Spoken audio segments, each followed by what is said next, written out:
So magandang araw kabola. Sa video na pag-uusapan po natin kabola. Tatlo lang po yan kabola. Comments sa mga fans. And then of course we will talk also about the greatness of Justin Brownlee sa Game 4 kabola. And then we will talk about kabola. Dito kayo po sa rumor na nilabas po ng isang Snowbad, diba? So kung hindi pa nakasubscribe, pindot naman po kabola itong subscription button. So start po natin sa comments po ng mga fans. Sharpshooter Cinemati, bigyan ng playing time ni Coach Yang Giao. Ganito yan kasi kabola, no? They have a very loaded guard lineup, diba?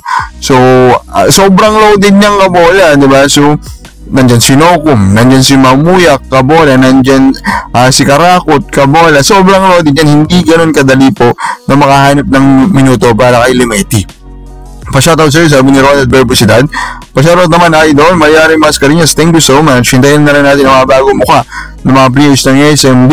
Lugi Northford, sabi naman po ni Jeff Ortiz kabola. So of course, that is also our analysis of the rumored trade nga po ng Northport at saka San Miguel Beerman.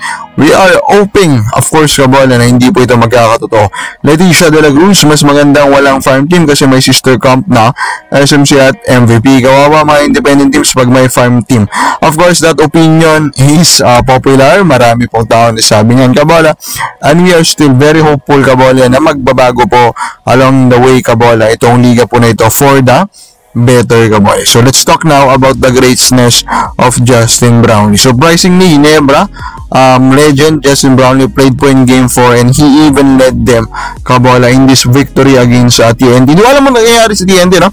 Medyo hindi kagandaan yung naging laro nila. Although, of course, marami pong questionable calls na sinasabi rin ng mga fans po ng TNT. Pero overall, the greatness of Justin Brownlee, that should be the focus, kabola. For him to play through that injury was really greatness. It was so great, kabola, that there are TNT fans even questioning if merong tinake na something itong si Brownlee to play through that, kabola. In-explain niya po nitong si Coach Tim kung gaano po kasakit yung naging injury po ni Justin Brownlee. Based on explanation niya, kabola, pag tinanggal daw yung tape, kabola, talagang kusang malalaglag yung kanya pong thumb. Ganun po yung current situation po ng thumb niya, kabola. And of course, it just speaks a lot about the greatness of Justin Brownlee. Pero still, remember, kabola, hindi pa po fix yung thumb niya. So all throughout these games, kabola, issue po yung thumb din, kabola. So tingnan natin, no, kung talagang masusustain po ni Brownlee yung kayang current form na pinakita dito po, kabola, sa Game 4. Now, ito na nga, no, itong rumor po na sinumulan po ni Snowbad. Of course, we know Snowbad is still the number one, the most reliable po na source ng trade rumors. And ito nga, nabanggit niya na sinubukan daw na Magnolia to have a trade, kabola, with NLEX. So nagulat yung mga fans, nagulat ako, kabola. Pero yun nga, nireject daw po ng NLEX, kabola, no? Nireject daw po ng NLEX itong naging offer po ng Magnolia. First, kung fan ka na Magnolia, you should be happy, kabola, that your favorite team is of course doing or trying to make a deal na, kabola, kasi yan yung sinasabi natin the past few weeks, diba? Nasaan na yung Magnolia? Bakit wala silang galaw na ginagawa, kabola, diba? Now, in a podcast, kabola, nung na-post siya yan, na-explain daw na sabi, nabanggit ni Snowbad, kabola, na the offer was around or Aris Junicio and Jeric Anisiata for Robert Bolick, kabola.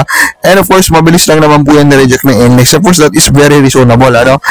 Bolick is arguably a top 15 PBA player, kabola.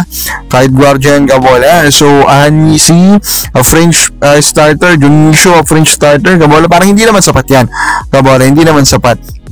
Kaya, kabola po, ano. So, it's very understandable kung bakit po yan na-reject ng NLEX. Kung gusto talaga mo ng Magnolia, itong si Bolick, they better sweeten the deal pa, kabola, diba? Kung sinabi naman ng NLEX that they're willing to listen for a trade, then they better come up with the right trade package, kabola. So, yung mga ba sa play mo, dapat may target po ng Magnolia itong si NLEX Superstar. Comment up sa baba.